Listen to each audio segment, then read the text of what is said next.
నా విజువల్ ఇవన్నీ చూస్తుంటే అనిపిస్తుంది. ఎందుకంటే ఇదే నా మైండ్‌లో నడుస్తుంటది ఎప్పటినుంచో. పెళ్లి చూపులు అర్జున్ రెడ్డి అప్పుడే ఫిక్స్ అయినా. నేను ఇప్పటిదాకా చెప్పలే అనుకున్నా గానీ చెప్పినట్టున్నా కొన్నిసార్లు. మళ్ళీ మీతోని చెప్తా. నేను ఫిక్స్ అయింది రెండే. ఒకటేమో సినిమా వల్ల మీరు నాకు పరిచయం అయ్యారు. దేవుడు మిమ్మల్ని నాకు పరిచయం చేసింది ఈ సినిమా వల్ల. నా సినిమాలకి నేను ప్రాణం పెట్టి చేస్తూనే ఉన్నా. కానీ ఇప్పటి నుంచి సినిమాలు, డైరెక్టర్లు, స్క్రిప్ట్లు ప్రాణం పెట్టి అసలు సినిమాలు హిట్లు అవుతున్నాయో ఏవి నడుస్తున్నాయో ఏవి నడవట్లేదో నాకైతే అర్థమవుతలేదు. అది నాకు అర్థమైంది. కానీ ఏ సినిమా అయినా మీరు రెస్పెక్ట్ చేసే సినిమా అయితే 100% గ్యారంటీడ్.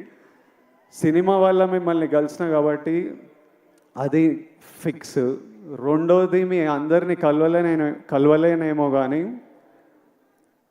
నేనున్నంత వరకు, నా శక్తి సపోర్ట్ చేసినంత వరకు మీ అందరి లైఫ్లో పాజిటివ్గా కాంట్రిబ్యూట్ చేసే పోతా.